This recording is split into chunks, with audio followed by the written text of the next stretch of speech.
Oke, udah dulu ya, udah malam, dadah. Oke, dadah. Sehat-sehat ya semuanya. Dadah, see you. Juga. Dadah. Ever since the COVID-19 pandemic hit the world, the way we communicate with each other has been shifting.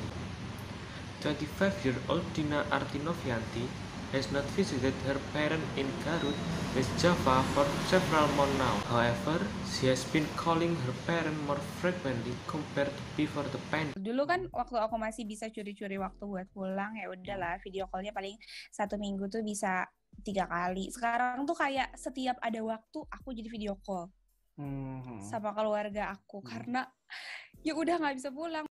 Showing no sign of residing in the near future, we are still likely to rely on virtual meeting to interact with others.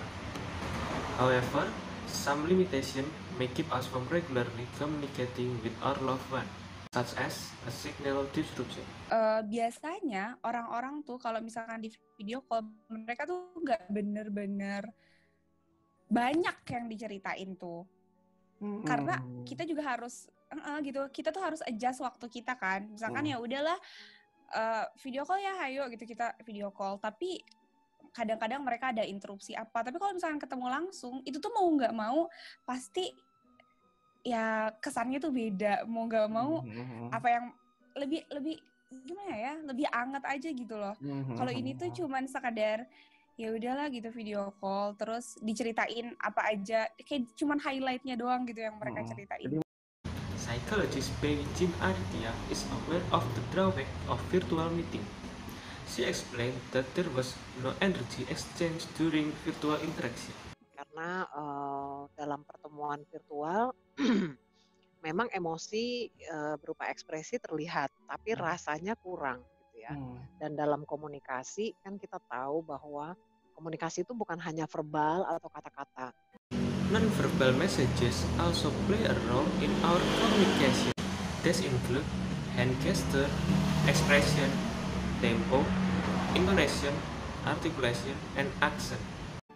Kalau secara virtual mungkin ada yang terdistorsi ya dari semua tiga itu. Mungkin karena jarak ya, karena mungkin jaringan tidak begitu sempurna sehingga ekspresi itu tidak seluruhnya tertangkap misalnya, atau gesture nggak seluruhnya kelihatan kan. Virtual interaction may cause people to feel more lonely. But Baby said, it is not so different from face-to-face interaction where we can feel lonely, despite in the middle of the crowd. Kita kumpul-kumpul sama teman kita di warung kopi, ber-6, ber-8, ber-10, tapi masing-masing sibuk sama handphonenya masing-masing.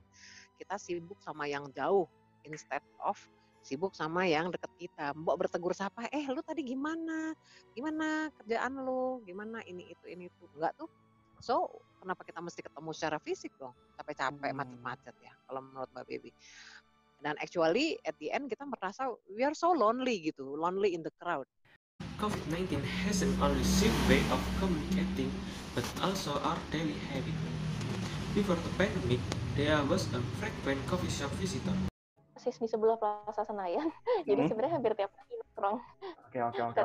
Karena sekedar ngopi ke Starbucks atau ke food court atau ke restoran, dan itu juga kadang bosku tuh tipikal orang yang laid back kan, jadi dia sebenarnya lebih suka ngobrol-ngobrol santai, ngomongin soal kerjaan secara nggak serius, sehingga kita lebih sering makan siang di luar.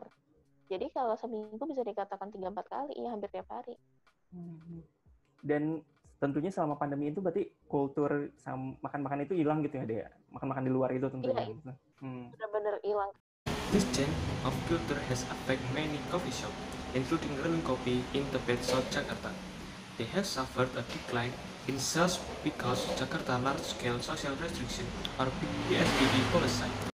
Waktu adanya peraturan PSBB itu yang tidak boleh terima dine-in itu pengaruhnya sampai penurunan sales-nya sekitar 80%.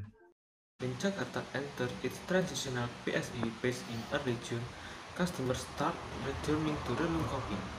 The coffee shop now provide outdoor seating to help customers maintain a safe physical distance. Kita tahu kan dengan adanya COVID ini lebih baik berinteraksi itu di ruangan terbuka. Nah, jadi kita kita juga rajin untuk promo kalau selain kita menerapkan protokol kesehatan, kita juga beberapa foto video kita unggah di media sosial Rulung Kopi. Kalau ini loh beberapa spot di Rulung Kopi yang banyak sirkulasi udaranya, yang banyak ruangan terbukanya, dan ruangannya spesies juga di indoor. Kita ngasih lihat foto atau apa yang berjarak, jadi orang ngerasa mudah-mudahan merasa nyaman, tidak takut untuk datang ke Rulung Kopi, dan kita mastiin orang yang di Rulung Kopi itu harus memakai masker, kita pengecekan suhu tubuh, sanitizer.